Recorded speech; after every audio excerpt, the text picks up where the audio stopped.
I am reading the first log of my book that I started writing today, which is Book of Necromancy by Liam Mahoney.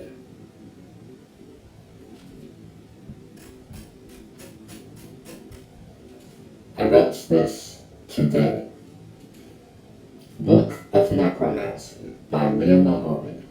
The first element one will need to consider with necromancy is electricity, and the idea that a dead thing is one that no longer produces its own electricity, which is the conversion of metaphysical energy into physical one in its pure form. While this should lead to physical manifestation, which can be seen as regeneration or matter being emitted into existence with no distinguishable source, the damaged and broken form of this during its unstable landing into the physical world is what we perceive as physical electricity.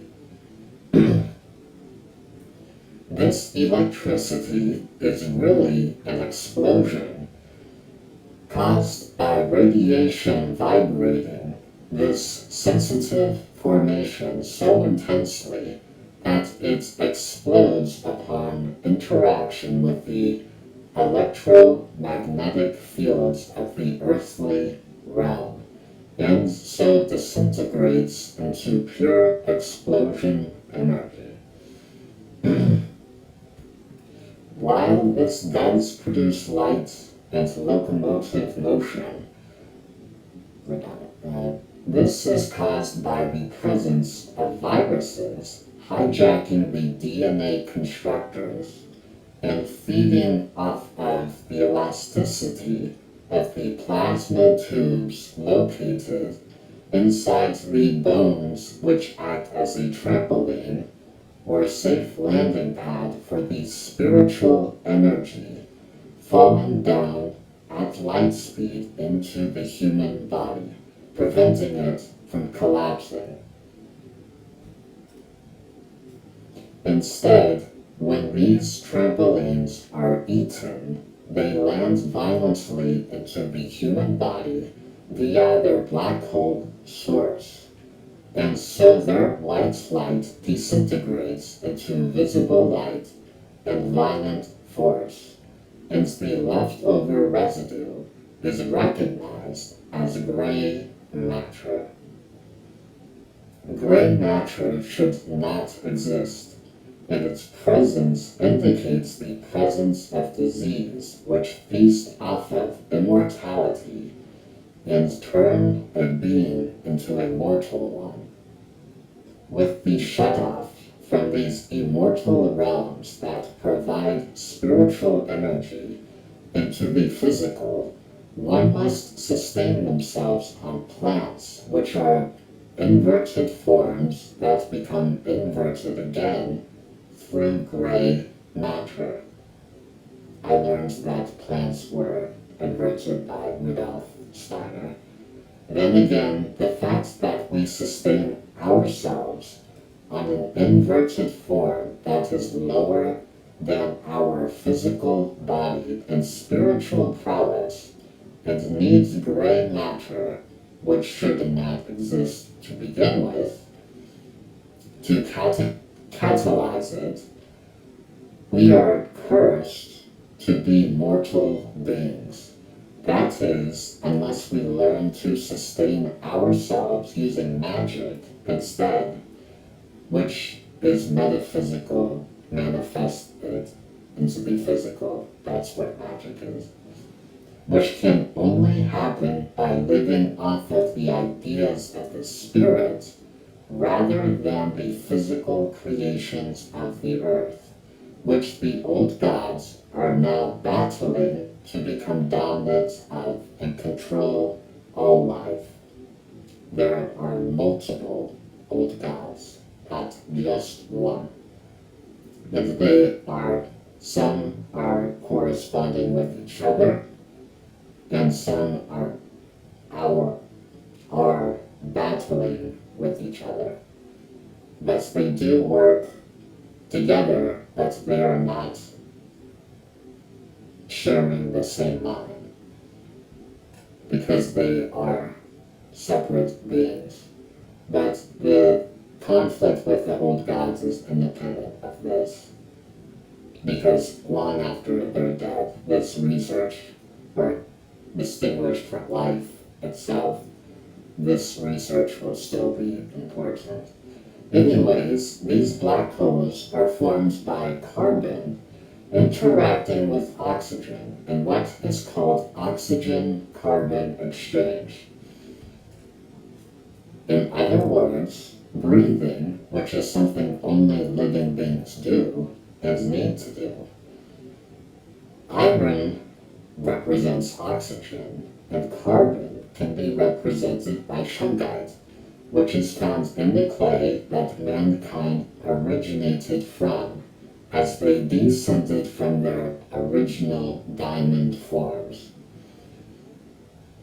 What happens in this exchange is represented by the symbol of the emitter, which is 4 spheres stacked into a square shape.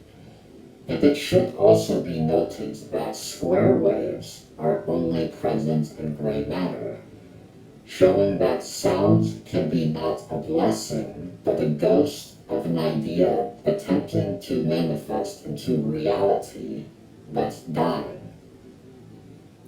These spheres are not fields, but physical forces, but they are invisible except in the astral realm, and are called dark matter, or what I discovered to be the sons of the dark light, SUNS, of the dark light, a force that can travel billions of times faster than ordinary light, and even precede time itself. But I need to write this. But it's also billions of times weaker than light. Although it is billions of times faster than light's light, it is billions of times smaller, or weaker, which in these terms means the same thing.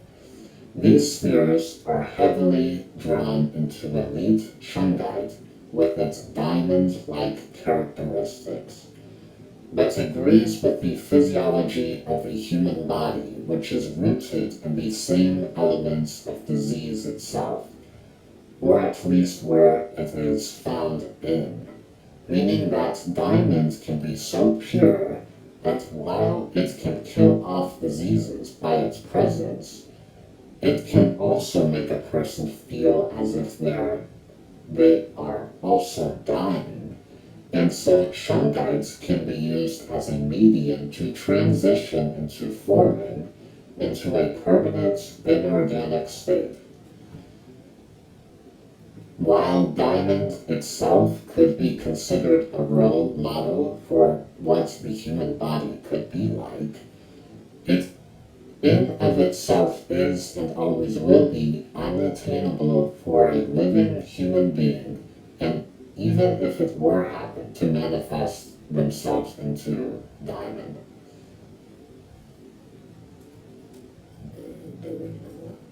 And even if it were to happen, they would no longer be human anymore.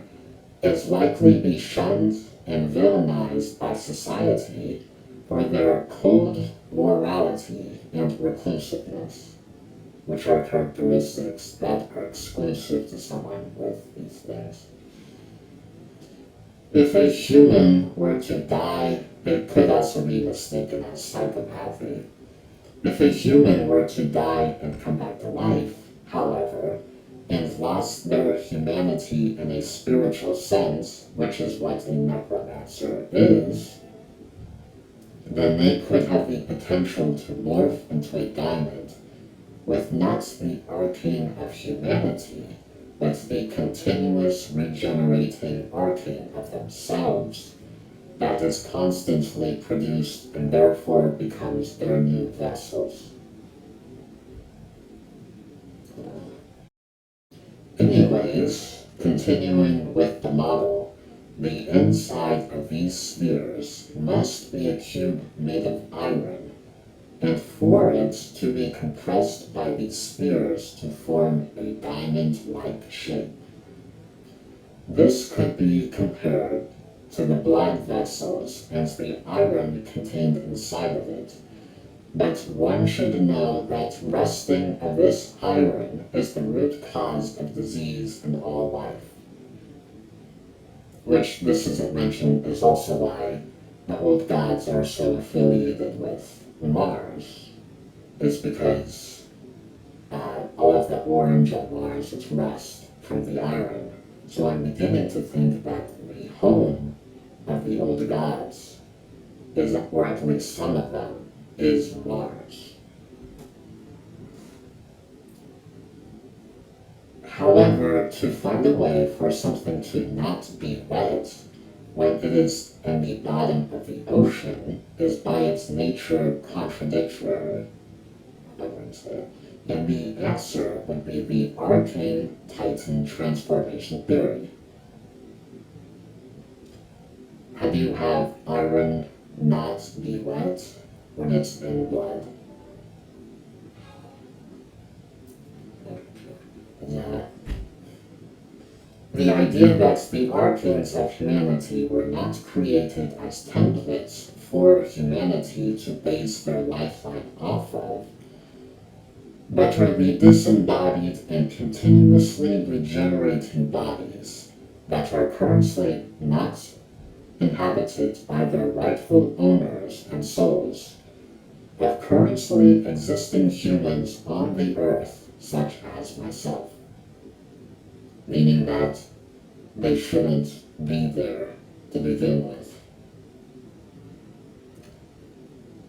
The reason that one would find them in necromancy is because it is like a body being separated from its soul. The arcane should not be used because they're the bodies of living beings that are disembodied. And that's why they shouldn't be used. If you did use them, it would be parasitic to do that, in a form of possession, which is what the old gods were trying to do, is impersonate people, such as God.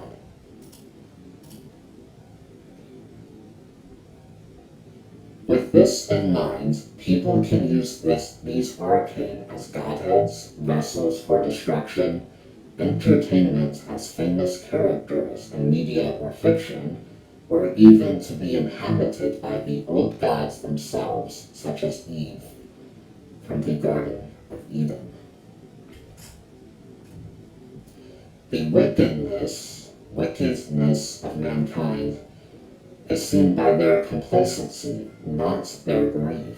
It is wicked of them, seeing this, knowing that in reality, they do know that these things are happening. But the truth is, every single human being on the earth is omniscient and knows everything about everyone's bodies. Where everyone is, what they are doing, and all of the actions they have physically done in the past. So our complacency, we can say, is not caused by ignorance, but evil. Mankind is evil, and they must be stopped at all costs. What the old gods fear is the awakening of their murderers by their movements as they grow larger, and that has already been happening. Erizar is awakening, and the old gods fear of his swords that can kill them with ease. They are terrified of him, and so he can be summoned only by God. And that is how it is in the world. Erizar is always bound to the physical realm. So if one wants to know, not anyone. If one wants to know the ways of the physical earth, then they will eventually meet him along the way, because he is always watching with a watchful eye.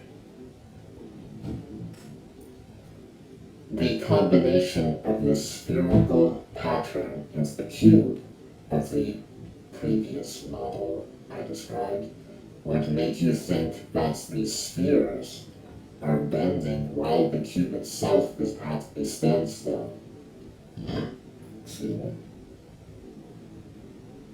But it is quite the opposite. While the image you see depicts that the spheres are bending, physically this process will not occur, and nothing is actually happening.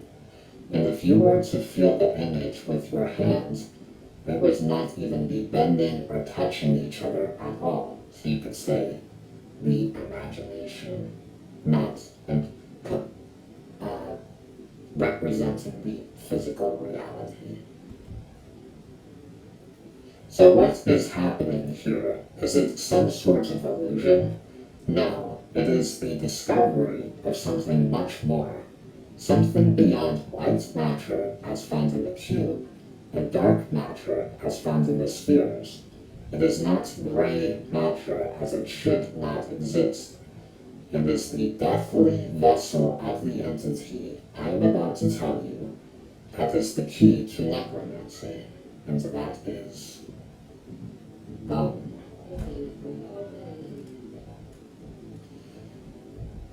What would bone have to do with this at all, since it is a physical material? Well, if a human being were to transform into an inorganic material, their bones would be the elements that would change, not their skin or anything else at all. So, it could be said that keeping one's bones in order is the key to being sure that you are being the connector for the realms of heaven, hell, and the earth. Viruses, you should know, targets the bones even more so than the blood, because bones are solid electricity. They are even closer to the original form of this manifested dark light than light itself. And so when God spoke with his bones, he made the universe, including light itself. The compression could be said in the creation of the bone itself. The compression of the four spheres and the cube together, which one should know happens as a result of electrical firing traveling down the timeline of chemistry, that is the formation of regenerative tissue. To make it easy, you don't need to know chemistry to do anything related to necromancy. Do anything. You could understand it with chemistry, but you don't need to know it to do anything. It is all an afterthought of the metaphysical goings-ons of the interaction between life and death itself, and when in perfect harmony blossoms to immortality. But you should note, immortality is not the same thing as living forever, which is something I'm discovering. Is that a pathway? Is that a life? How immortality and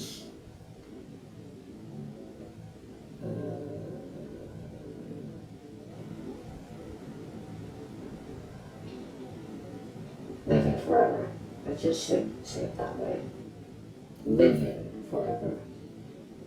And the thing is with the dying is that when you die, you are no longer human. That's what happens. And the thing is, people will spend their eternal lives believing they're human and feeling hell because they're trying to be human when they're not. But to move into the state of deathlessness, to embody death, to overcome it, which is something I think the pinnacle of life itself, is that you become undead to do that. And by being undead, you are no longer human, and then you become a deathless.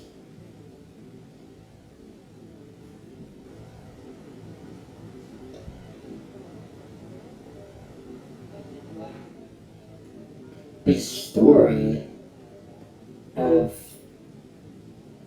the singing bone should be kept in mind when relating bones to necromancy, as that is how you will find the materials you will need for such practices. Which is exactly what I did for months and months, years, my entire life, to find shungite, elite shungite, against the iron meteorite. Will it lead to something else? I don't know yet, but it might not. And if it doesn't, I know I found it. The material I'm looking for.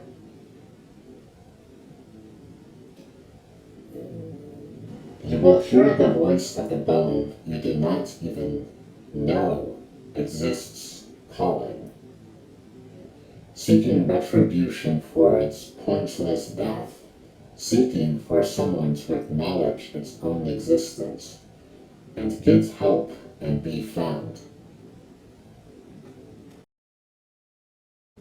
The singing bone is of a man who was killed, and his bones were buried under a bridge. The man who killed him did it for a reward, to be treated with hospitality and riches, as the man he killed was his own brother. But how could one expect to be rewarded for killing his own brother? His brother slain a boar that was wanted, that could kill men, and was a danger to the kingdom. And the brother was on his way bringing the head to the king, when his brother came and killed him, instead, taking credit for the boar head and taking his reward. Translate quickly so you don't get confused who is who. He thought that his brother was an idiot and didn't deserve to be the one to be treated with such honor. Even if he did kill the boar, he recalled how stupidly excited his brother was when he showed him the kill. Now the singing bone sang to those who came nearby, and for those who would walk near the bridge, they would hear the song of the singing bone. Then one day a man heard the song and unearthed the skeleton of the man, and showed this to the king, and was revealed to be the dead brother of the man who was rewarded and stole credit for killing the boar. The dent and crack in his skull proved him to have been murdered, and the weapon matched the one that the traitorous brother had carried. He was then stripped of his rewards and sentenced to death. But alas, no retribution was had for the singing bone, as he was still dead, and would always be, as no one sought immortality or necromancy in this land.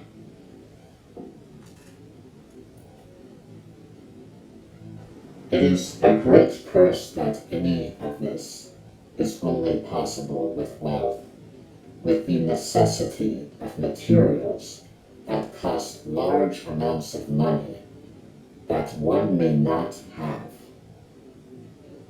Little pieces may be gathered over time, but the idea of having an elite Shungite temple or iron meteorite will possibly never be seen. Even if you were to have it in secrecy so that no one may taint this with their disgusting energies of pleasure and selfishness, is that you may have the time to tend to this treasure by living and sleeping in it without the strains of labor and family. It is an absurdity of a world we live in, and it is driven mad that no one has yet even tried to do something like this.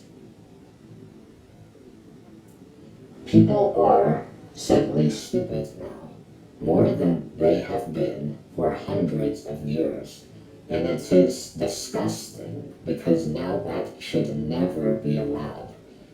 For a culture that idolizes knowledge, it knows nothing at all, and prides itself on overcomplicating the most basic tasks, calling it genius.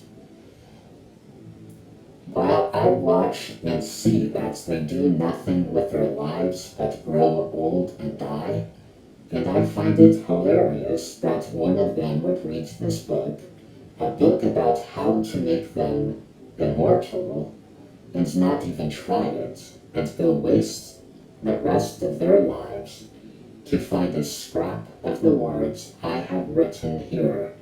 It is a due punishment for them, because immortality is not a birthright, and it is not a charity.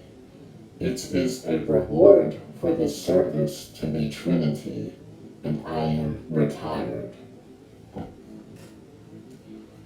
What is this new residue that is not gray matter that I have discovered?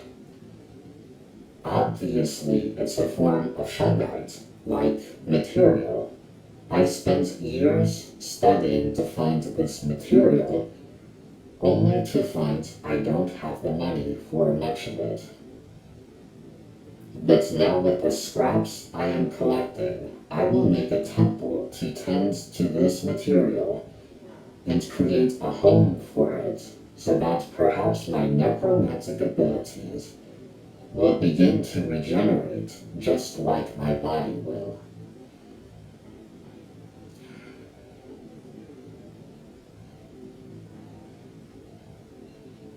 I have a virus that affects the nerves of my breathing. I thought of making a breathing apparatus for that, but now I'll just relax to breathe. And perhaps that is the gray matter replacement itself, is not a new material at all, but just higher quality forms of already existing materials. Maybe what is missing from the lack of immortality is not a new material, more time, or more electricity at all. Perhaps it is really just a good quality temples. Where do those exist? Nowhere.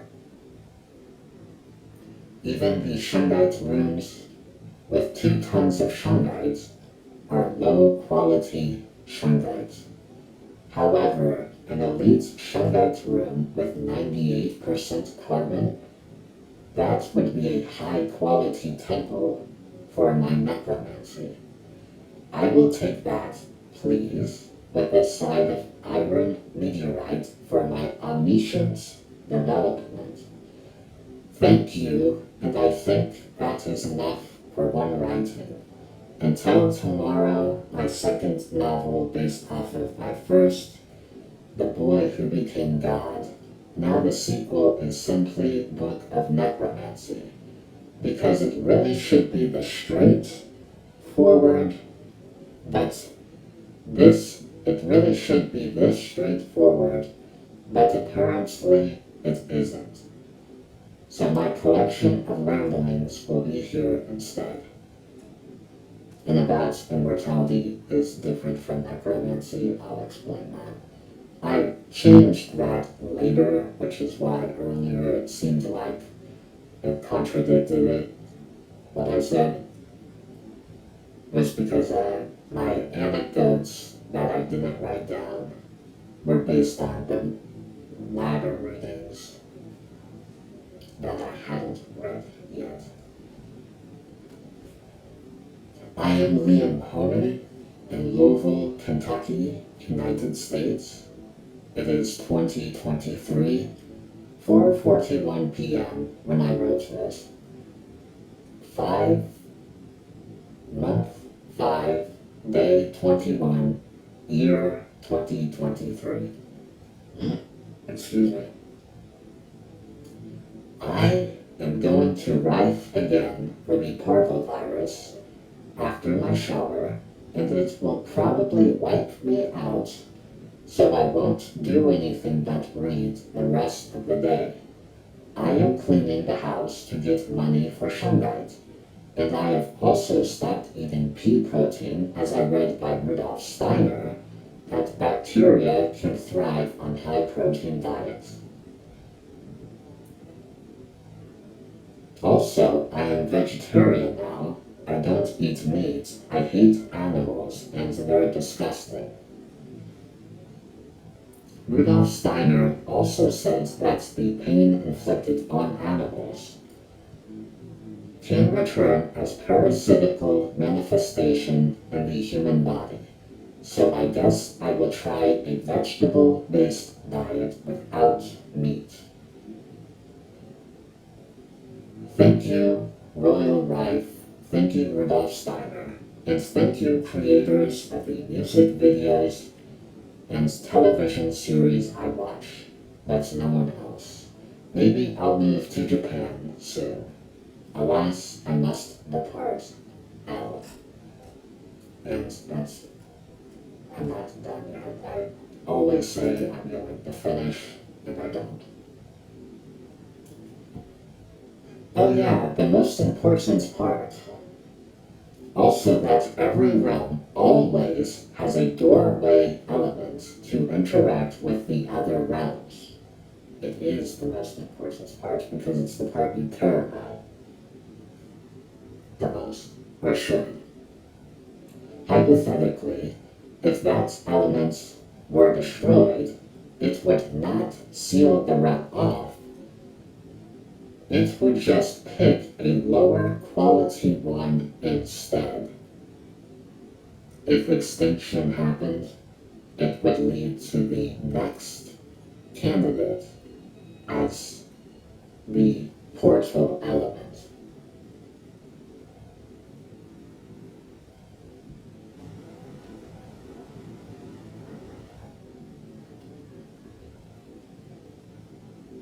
It would pick a lower quality one instead, and as a whole, the realm itself would grow weaker, most connected to other ones. More connected to other ones, but also more affected by them. So it would develop omniscience at the sacrifice of willpower.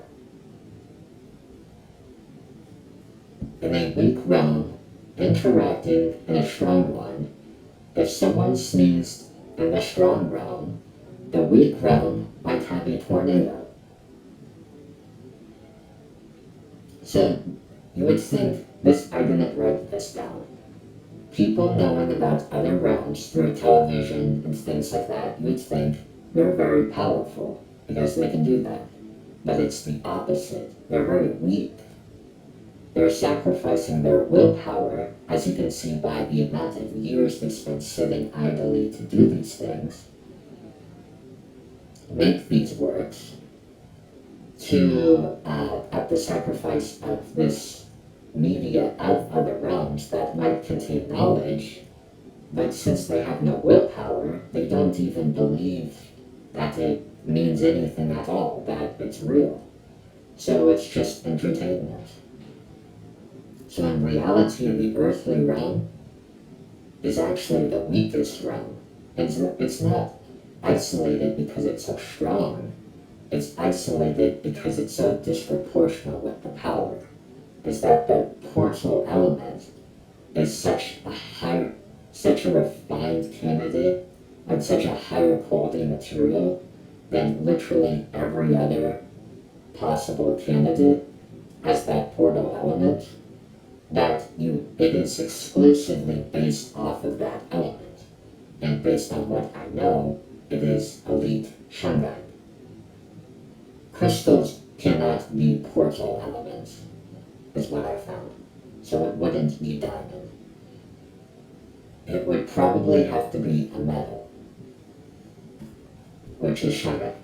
And since elite shungite is the closest metal to diamond, it would be elite shungite.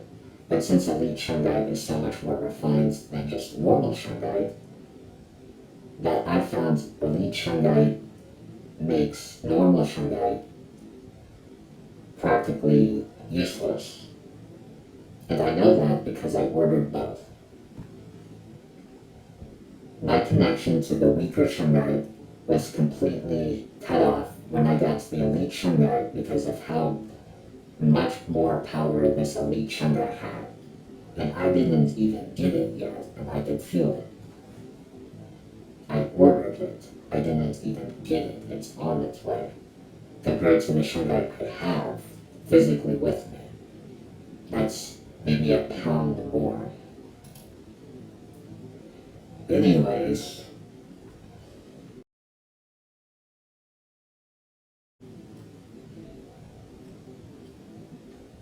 if someone sneezed in a strong realm, the weak realm might have a tornado. That's how it works.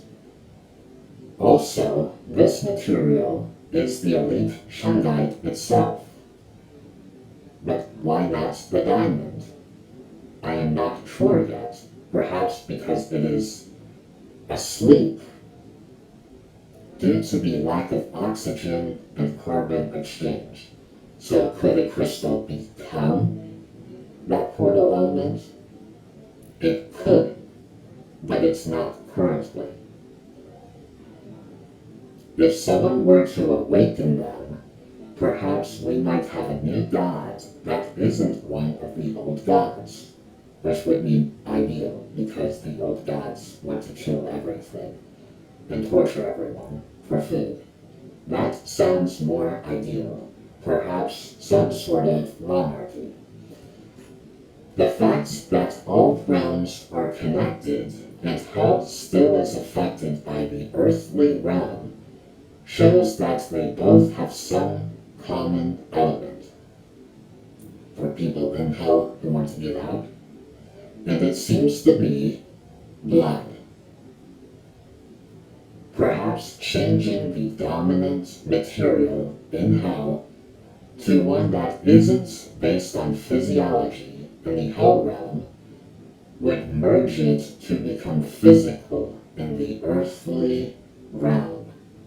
So that's the orderly hell rules.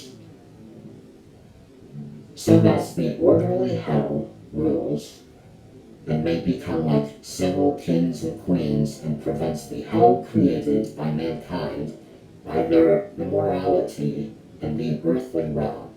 We shall see. Why? Is it naive that people in hell would actually give order to the earthly realm? Well, I don't care. It's not my problem. End of vlog, day 1 of writing. And if it was, then I would just seal hell off from the earth instead, which I can do, but I'm choosing not to do. So you're welcome. Oh, and also, I continued writing again. While immortality does sustain you on your ideas, it is not what the modern world tries to do with posters, songs, and pictures of media. It is by you and your creations alone, which is a perpetual active state and not based on your history, such as your memories. excuse me, they're things you created. To be self-sustainable, it needs to be perpetual. So you cannot base your life energy on past events, which is like memories is past events. I just said that. It's connected. That is with that you could. Or even times and images of yourself at previous times. You must have an item that you keep with you through your separate timelines, and that could be a crown, armor, or even just shungite or iron placed inside your temple itself. Praying is the act of translating your essence into the physical world around you. But a couple of things is one, the memories is like memories don't mean anything unless you have all of them. So that's the thing, is that memories only do anything when it's movement, just like a stop motion is a series of pictures. You can only have movement when you have all of the pictures. And that's the thing, is that memories used to be able to create magic in the physical world, but people forget things. If you just lose one memory, you would not be able to do any magic. So what you do, and this is divination with that, you can call transcendence of sustaining yourself on less, is you find a symbol of something to summarize every memory you have. And as long as you have that thing, you will remember everything you remembered before. Which is typically your name, what your name means. And for this, I would probably try to create your own name and live up to it.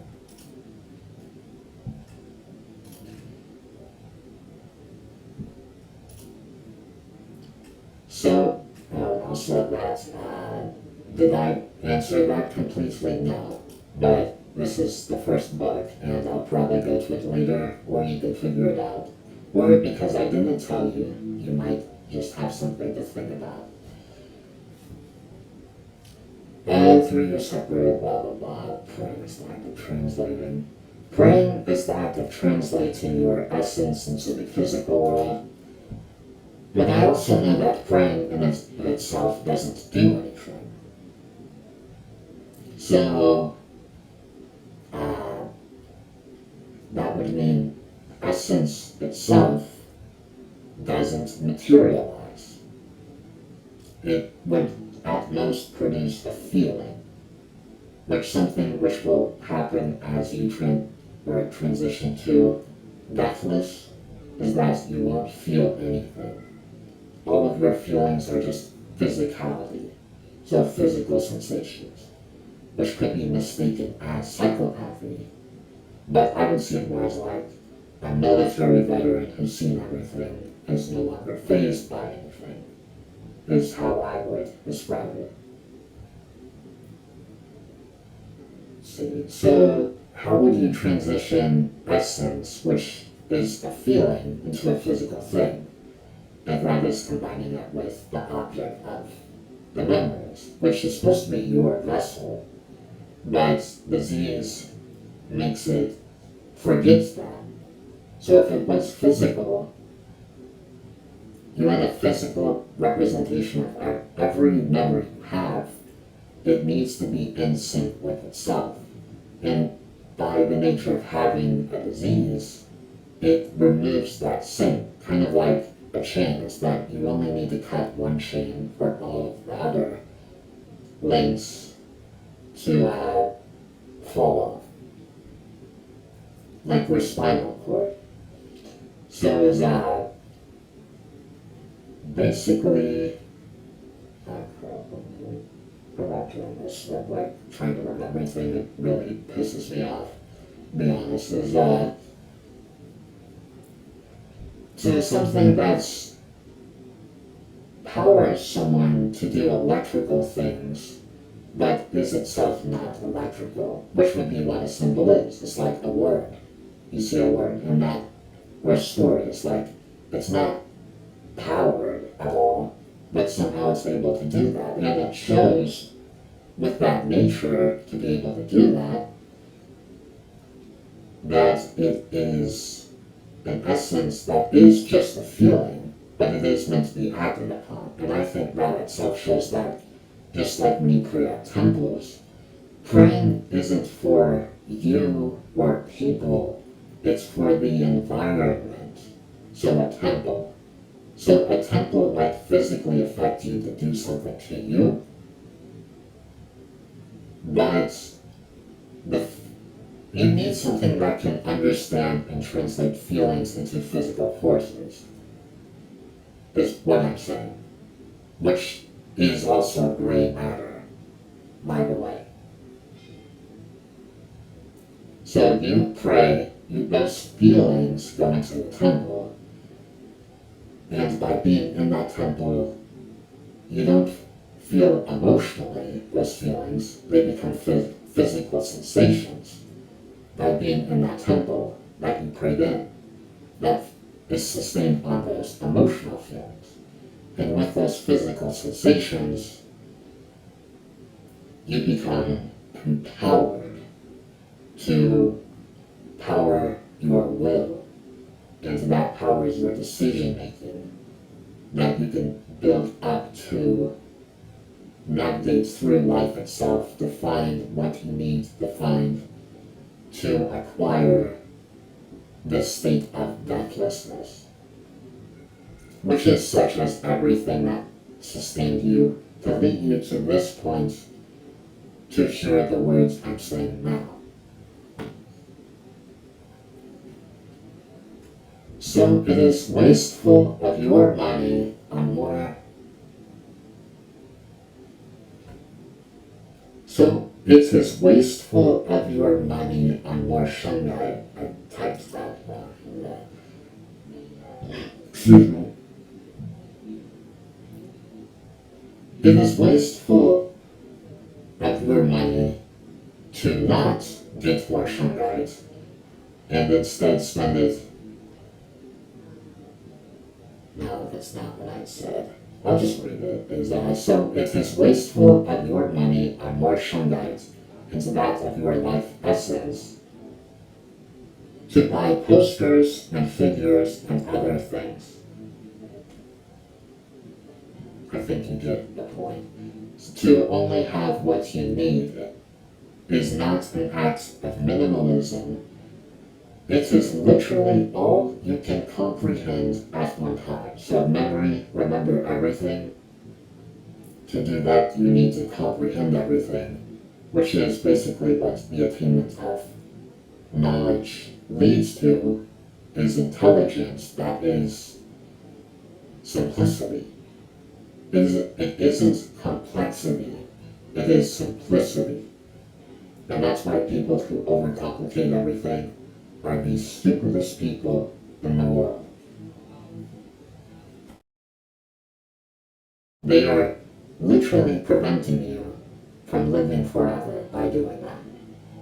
They are actually killing you by doing that. And that's why they're so dangerous. Those people are literally killing you by doing that.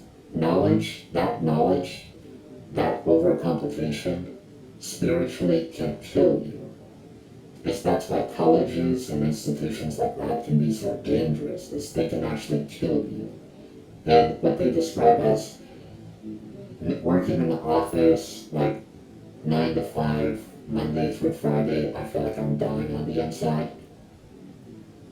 It is the over-complexity of there's so much in the world of knowledge that you don't have, and it's not simple, and you'll never understand it.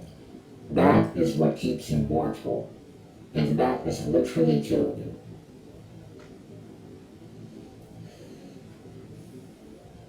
So don't do that.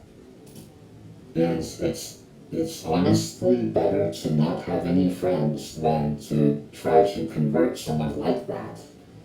because people will waste your time. There are so many people who are too deep into this, whether or not they're nice or generous, they are doing things that are actively killing you, and they will never recognize it. And it's because they're atheistic and don't know about spiritual death, things that are spiritually killing you, that they're doing or promote that they will not accept. It's better to just be alone.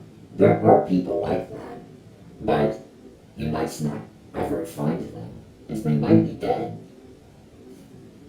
So it's possible no one else on the planet is like that. So you'll just have to accept it and keep doing it anyways, unless you want to die too. So to only have what you need is not an act of minimalism, it is literally all you can comprehend at one time, and that is the only thing anyone can comprehend at one time, if they are honest with themselves. Excuse me. Forgetfulness is a sign of the weak. To become strong, you must not rely on your knowledge or timelines, but your understanding. If you have notes, burn them. You don't need them anymore. And if you forget what it was, you never understood it. So there's no point in writing it down. And to have the greatest understanding, you must have less. It is better to understand the pyramid helmet of Erizar and have nothing else in your room and spend time in that room for an entire human lifeline without immortality or necromancy than to spend one with an assortment of objects one forgets about and beings, none of them, and brings none of them into their other realms.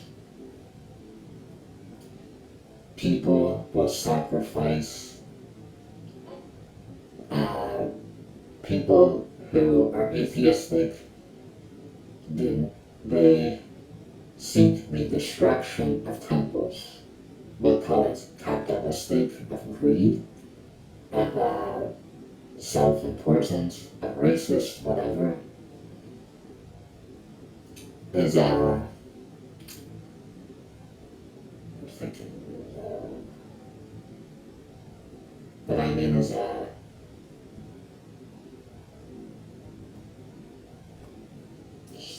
fucking thing, swollen thing.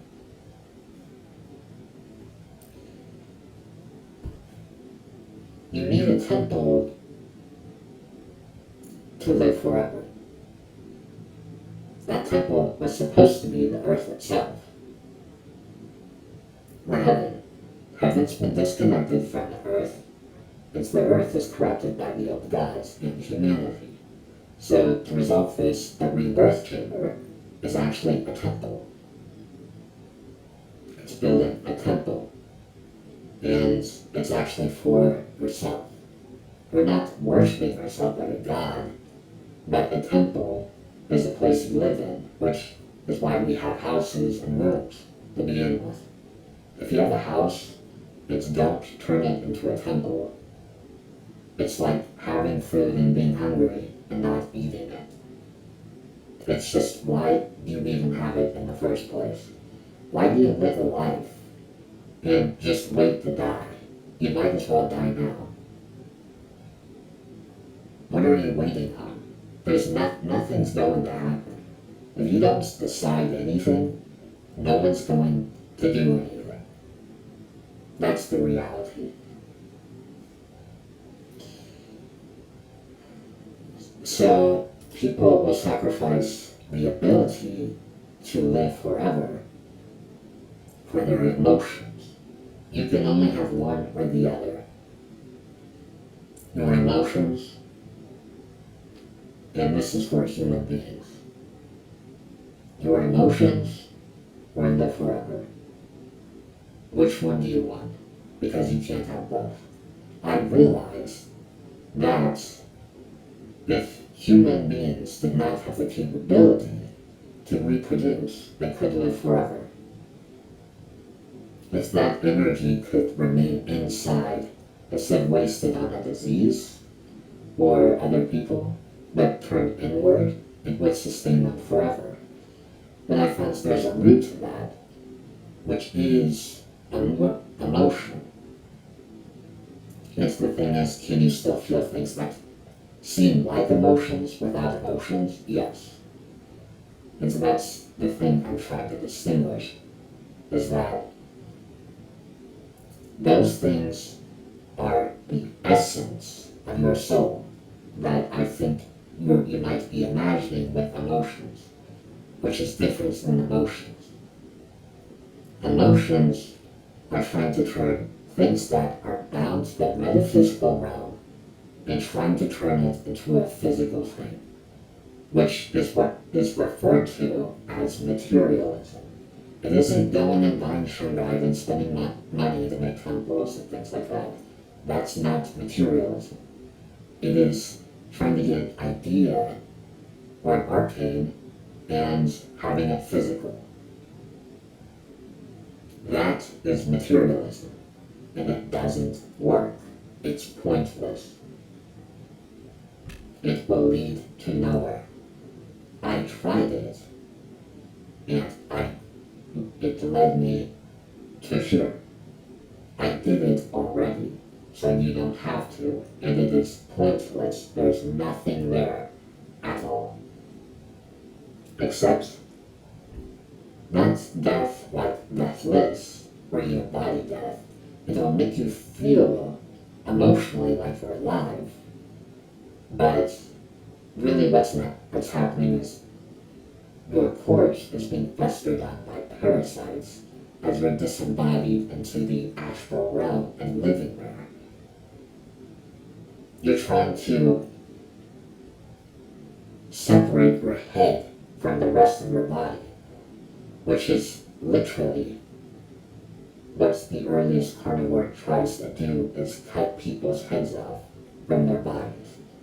It's that that literally is what death, what Nephritas dying is your head is cut off from your body. These things, like this, that make you feel something emotionally, but it has no life essence. And if you can't tell which one's which, then you will die. It's like being able to tell which one's bleach and which one's water. You can't tell which one's the difference. It won't be long. I can tell, even if it's not happening right now. Something bad is going to happen.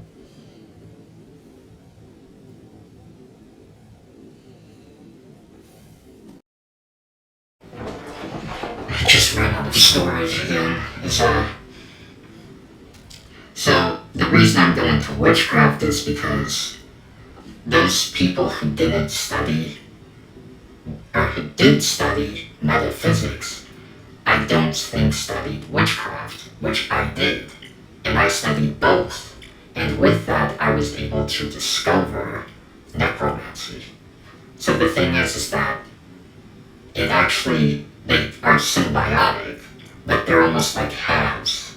It's like if you combine them, you can lead to something even higher than that athleticism itself. And the witchcraft is really like the food combined with the athleticism of what is known as metaphysics. And with that, you actually don't just move your body, but you also nourish it, and it's combining magic with our own essence. And it's necromancy.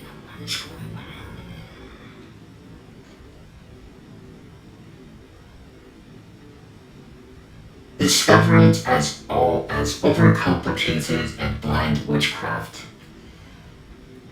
And when I say witchcraft, when I say overcomplicated and blind witchcraft, it's like two opposite sides of the same coin. Is that it doesn't mean it is overcomplicated and blind, necessarily. And I might contradict myself, but I'm still conceptualizing it. Is that, but they're trying to reach the same point, but they're only able to get each like half of that. So like a picture, but only each one's only half of each. So it's like witchcraft is like an overcomplicated and blind form of metaphysics, but metaphysics is an overcomplicated and blind form of witchcraft. So it's like if you combine them together, somehow learn to mesh them together, then you get the whole picture, which is, I think, necromancy. Meaning that studying how to attain immortality is a weaker and retarded form of necromancy.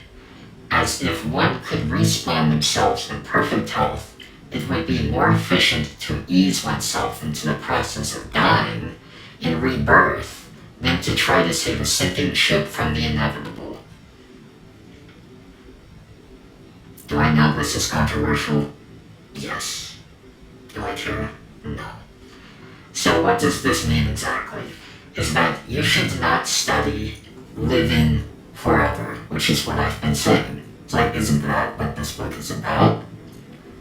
But by the definition, no, because you wouldn't be a necromancer if something didn't die. It makes sense, doesn't it? But what does that mean? Which is not what immortality. So what does this mean exactly? Is that you should not study living forever, which is not what immortality is, by studying life, but by studying death and speeding towards it into the depths of hell. Here, in hell, we will find the eternal secrets of the human race in its potential to become more than what is known to as mankind, the current mankind that separates and keeps the dead as dead, and traps them in hell without ever letting them see the light of day. And I would anecdote that as by denying that they ever existed. Keeping their temples and banishing them from coming back, from using them, and then destroying them while they're asleep. As the modern world denies the existence of the dead.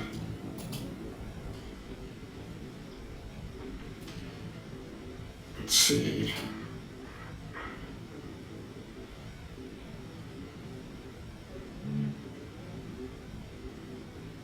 We shall break free from this darkness by becoming one with the darkness and pouring through the cracks in the walls that our vessels themselves cannot penetrate.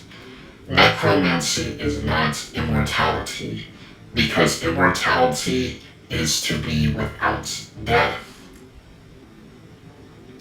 And it is not possible for an individual themselves, but in a race itself, humanity, to sacrifice an entire race, humanity, for an individual such as Jesus.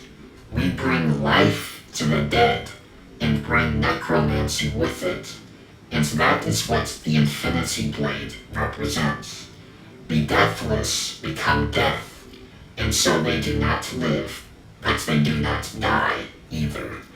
The thorned helmet of Sauron is the crown of thorns on Jesus, who was the first to perform necromancy.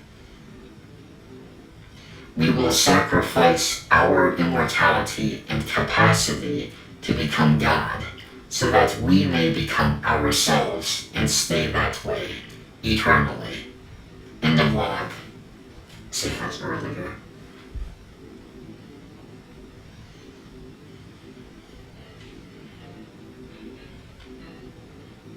What does it mean to sacrifice a race itself for one person?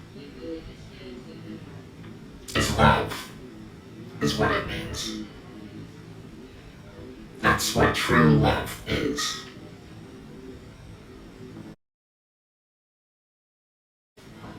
I guess the truth is that what I realized is that I realized God is a very dark person. But do you imagine that Jesus wanted to do something for humanity and give himself to the world?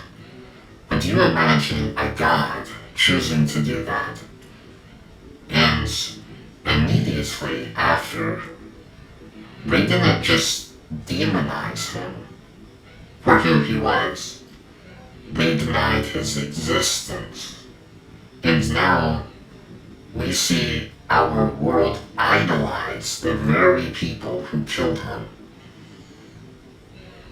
And the reason it is worse now than it's ever been is because this is the only time in history that humanity has done it by choice. In every other time, they were made to be that way, meaning that humanity originally came from disease itself. That's their nature naturally made them evil. Even just by doing nothing, they were. But with Jesus' sacrifice, that disease was freed so that people could become good by doing nothing at all. And with that, they could live forever. And that's what Jesus did. He gave a gift for the dead, more so than the living. That people could go to heaven, that people could go to hell, than to just disappear out of existence. He provided not immortality, but godliness of godhood. What people now are doing is they are not passively ignoring it. They are actively trying to undo that. And that's why this vlog is so vital, is that the enemy itself, even more than the old gods, is what created the old gods. And it was humanity. Humanity created the old gods to begin with.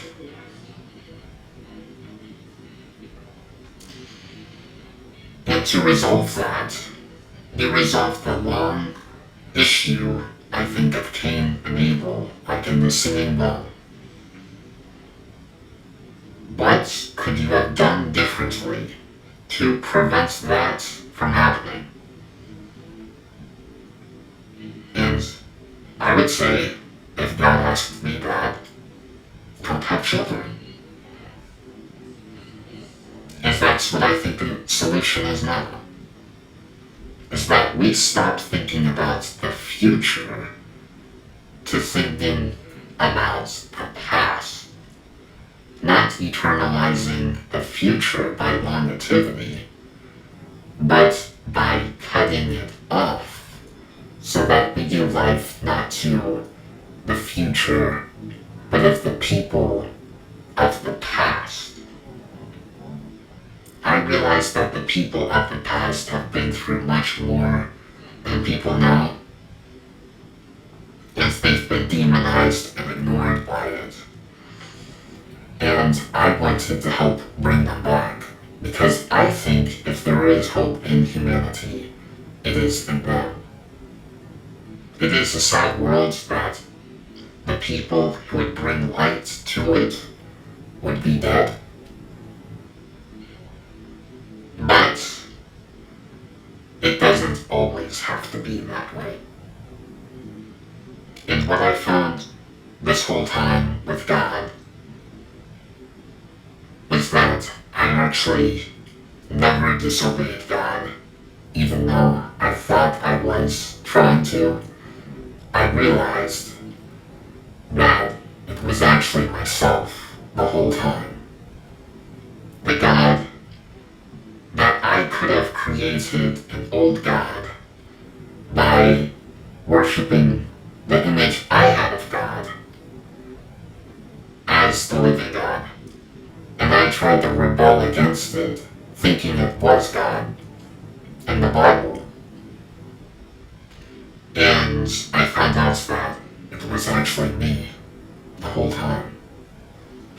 In fact, the real God, the living God in the Bible, was actually my friend that I continued to ignore the whole time, but still listened to what they said when I didn't listen.